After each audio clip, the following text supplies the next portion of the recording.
तो फिर अभी वही समय आ गया है साल का जब हर कोई करियर के बारे में बात कर रहा है। और जिनको करियर क्लैरिटी नहीं है, जिनको करियर समझ में नहीं आ रहा है, उनको लोग पूछ पूछ के परेशान कर रहे हैं, भाई कुछ सोचा? सबसे पहले आज शुरुआत करने के पहले मैं बता दूं कि अगर आपको किसी चीज़ के बारे में बहुत ज़्यादा पैशनेट फील होता है और उस चीज़ के लिए आप कुछ भी करने के लिए तैयार हैं, तो एक बात मान लीजिए कि उसी चीज़ को लेकर आप बहुत अच्छी तरह से करियर बना सकते हैं। कैसे? इसके लिए आपको किसी का गाइडेंस लेना पड़ेगा। मगर वो लोग जिन्हें बहुत ज़्यादा किसी चीज़ के लिए पैशन नहीं है और क्लैरिटी भी नहीं है कि वो लाइफ में क्या करना चाहेंगे, किस तरह का करियर बनाना चाहेंगे, तो आपको बता दूं, it is perfectly all right, in fact it is good. क्योंकि आज अगर आप बहुत एक चीज़ के ऊपर अटक नहीं गए हैं, इसका मतलब है कि आपके लिए सारे करियर ऑप्शंस ओपन हैं और आप जो चाहे वो कर सकते हैं। तो मुझे मेरे साथ प्रॉब्लम ये होती है कि जब लोग करियर काउंसलिंग के लिए मेरे पास आते हैं तो समहाउ बहुत कम लोग होते हैं ये कह पाते हैं कि मुझे ना क्लैरिटी नहीं है या मेरे बच्चे को क्लैरिटी नहीं है and we would like to explore क्या करियर करना है। आज भी आने वाले लोगों में कई लोग ऐसे होते हैं कि जहाँ पेरेंट बच्चे को कुछ समझाना चाहता है कि तुम्हारे लिए यही करियर सही है और वो मेरे पास लेकर आते हैं। कभी कभी उल्टा भी होता है कि बच्चा बहुत किसी चीज़ के बारे में स्ट्रांगली फील करता है और वो पेरेंट को एक्सप्लेन नहीं कर पा रहा है, इसीलिए वो चाहता है कि हम काउंसलिंग करें। करियर काउंसलिंग कराना चाहिए या नहीं कराना चाहिए, क्योंकि आज भी इसके ऊपर काफ़ी डिस्प्यूट है। मुझे आश्चर्य तो इस बात का होता है कि 2023 में आज हम आ गए हैं। आज दुनिया में इतने ज़्यादा करियर ऑप्शंस है कि अगर हम आज बात करने लगे तो शायद अगले 1 महीने तक आपको एक करियर ऑप्शंस एक्सप्लेन करने में लग जाए कि कितनी पॉसिबिलिटीज़ है, शायद ज़्यादा भी समय लग जाए। और इतने पॉसिबिलिटीज़ होने के बाद भी और एडमिशन प्रोसीजर्स इतने कॉम्प्लिकेटेड होने के बाद भी आज भी स्कूल्स में और जूनियर कॉलेजेस में और हाई स्कूल्स में बहुत कम ऐसे स्कूल्स हैं जहाँ पे प्रॉपर एप्टीट्यूड टेस्टिंग के साथ करियर काउंसलिंग के सुविधा प्रोवाइड की जाती है या कंपलसरी किया जाता है। मुझे लगता है कि आज तो करियर काउंसलिंग ये हर स्कूल का एक करिकुलम का हिस्सा होना चाहिए कि साल के एंड में, like at the end of class 9th और at the end of class 10th और क्लास 11th और क्लास 12th आपके लिए एक एप्टीट्यूड टेस्ट के साथ में काउंसलर के साथ एक करियर काउंसलिंग का प्रोसेस ज़रूरी है। क्योंकि मुझे लगता है कि 15, 16, 17, 18 ये उम्र नहीं होती है कि बच्चा स्टूडेंट अपने आप से अपने एक्सपीरियंस पे सोच कर एक पूरे लाइफ का डिसीजन ले ले कि उसको क्या काम करना है या किस तरह का करियर बनाना है। उसको एक्सपोजर ही नहीं है। कई घरों में बचपन से बच्चों को हर छोटी छोटी चीज़ पे, अरे ये तो डॉक्टर बनेगा, अरे ये तो इंजीनियर बनेगा,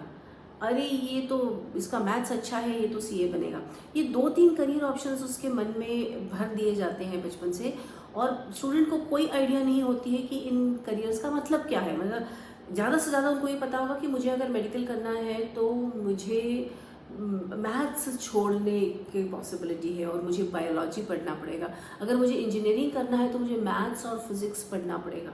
और मुझे सीए करना है तो मुझे मैथ्स करना पड़ेगा और मुझे साइंस छोड़ना पड़ेगा। इसके आगे बहुत कम स्टूडेंट हैं जो समझते हैं कि अगर वो इंजीनियरिंग की पढ़ाई करते हैं तो उसके बाद में वो किस तरह का काम करेंगे और उनके लिए करियर ऑप्शंस किस तरह के होंगे।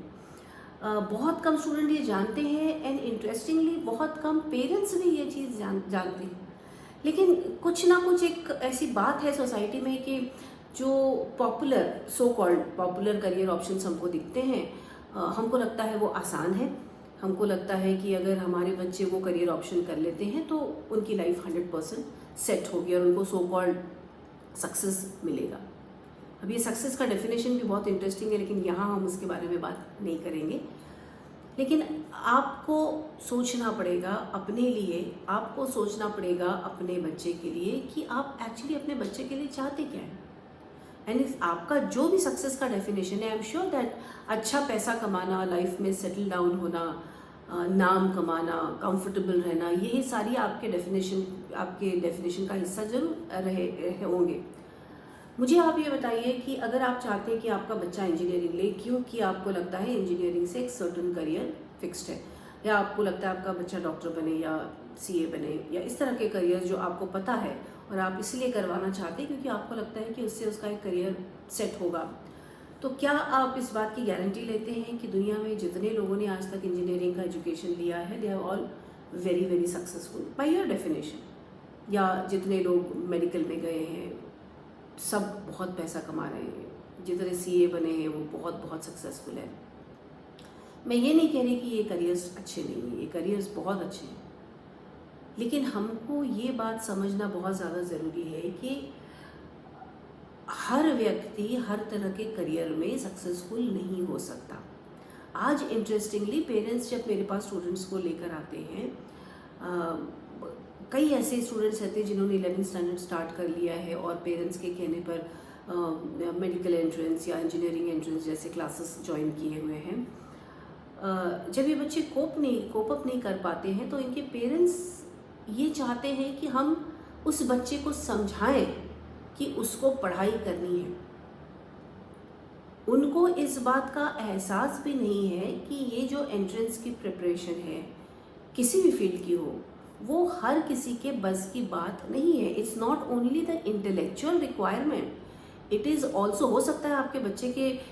10th तक बहुत अच्छे मार्क्स आ रहे हो, बट द क्वेश्चन इज कि इसकी एकेडमिक एबिलिटीज़ क्या है, एकेडमिक एबिलिटीज़ कितनी है, उसका एप्टीट्यूड क्या है।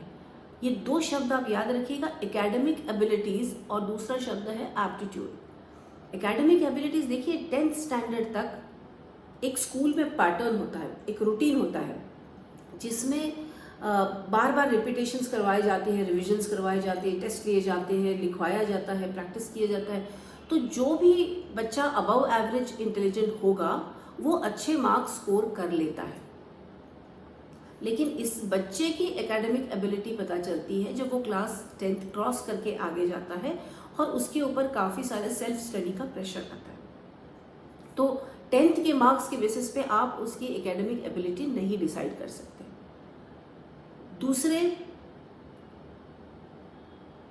दूसरा जो पॉइंट मैंने कहा था दैट इज एप्टीट्यूड। एप्टीट्यूड का क्या मतलब है, एप्टीट्यूड कैसे पता चलता है, ये हम आगे देखेंगे, लेकिन मैं आपका ध्यान इस और खींचना चाहती हूँ कि अगर आपको उस करियर के लिए रिलेटेड आपके सारे गुण है, एप्टीट्यूड है, आपका इंटरेस्ट है, आपके एकेडमिक एबिलिटीज़ है और मेहनत करने की इच्छा है उस चीज़ में, मतलब उस चीज़ के लिए उतना आपको रुझान है या इंटरेस्ट है, ये सारे जब कॉम्बिनेशंस आते हैं एक साथ तब सक्सेस लिखा जाता है। केवल किसी पर्टिकुलर कॉलेज में डालने से सक्सेस नहीं होता है। केवल पेरेंट्स के पास आज इतना फाइनेंशियल पॉसिबिलिटीज़ है कि वो अपने बच्चे को किसी भी करियर में भेज सके, that is not the parameter for deciding the success for the student.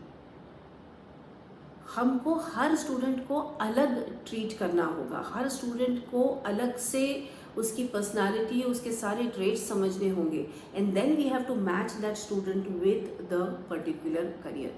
और ऐसा भी नहीं है कि एक व्यक्ति एक ही करियर के लिए बना हुआ है, और भी पॉसिबिलिटीज़ ऑप्शंस हो सकते हैं। तो ये जो समय होता है ना, ये बहुत इम्पॉर्टेंट है,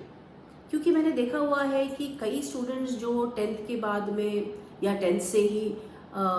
सबके कहने में आकर पॉपुलर ट्यूशन क्लासेस लगा लेते हैं। इनफैक्ट ट्यूशन क्लासेस आपके ऊपर बहुत ज़्यादा प्रेशर भी डालते हैं, और प्रेशर आपके ऊपर इस तरह से डालते हैं वो कि अभी हमारे पास में केवल थोड़े से ही सीट्स बचे हैं तो आपको अभी एडमिशन लेना होगा। तो कई पेरेंट्स तो इसी प्रेशर में आके अपने बच्चे का एडमिशन करवा देते हैं, और जब एक ही चीज़ पे हम फोकस करना शुरू करते हैं जो शायद हमारे लिए ठीक नहीं होगा, और उसकी प्रिपरेशन करते हुए हम बाकी किसी भी ऑप्शंस की तरफ ध्यान नहीं देते हैं, तो अनफॉर्चुनेटली मेरे पास कई ऐसे स्टूडेंट आते हैं जो उनके एंट्रेंस के रिज़ल्ट लगने के बाद या तो वो क्लियर नहीं कर पाए हैं, या उनका कहना है कि मुझे अभी ये नहीं करना है, और उस समय या उनको एडमिशन नहीं मिल पाता है जहाँ वो सोच रहे थे। तो उस समय अनफॉर्चुनेटली कई और करियर ऑप्शंस उनके लिए उस साल के लिए क्लोज हो जाते हैं, क्योंकि हर जगह आजकल हर प्रोफेशनल इंस्टीट्यूट के अपने एंट्रेंस एग्जाम्स होती है, उसकी डेट्स होती है, उसकी प्रिपरेशन करनी होती है। तो ये जो टाइम है ना, मतलब मुझे लगता है आफ्टर 9th स्टैंडर्ड, 9th के आपके फाइनल एग्जाम्स होने के बाद, full of 10th standard, 11th standard, full of 12th standard, यहाँ पे कभी भी आप बीच में अगर proper career counselling aptitude test के साथ करवा लें तो आपके पास में आपके पॉसिबिलिटी के सारे ऑप्शंस ओपन रहेंगे। लेकिन जिन लोगों का अभी 12th हो गया है या अभी जस्ट अपीयर हुए हैं, और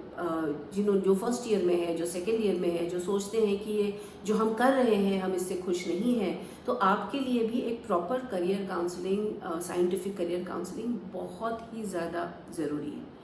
तो करियर काउंसलिंग के फ़ायदे क्या है, करियर प्लानिंग कैसे करें, किस तरह से हम अपना करियर चूज़ करें, इसी सब को लेके एक छोटी सी सीरीज़ मैंने बनाई है। और हर वीडियो में हम आपके साथ में एक अलग अलग एस्पेक्ट लेकर आएंगे करियर प्लानिंग के बारे में,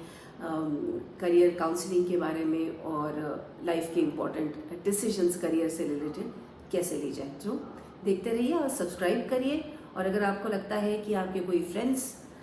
है जो इनको इस वीडियो से बेनिफिट हो सकता है तो प्लीज़ उनके साथ शेयर भी ज़रूर करें।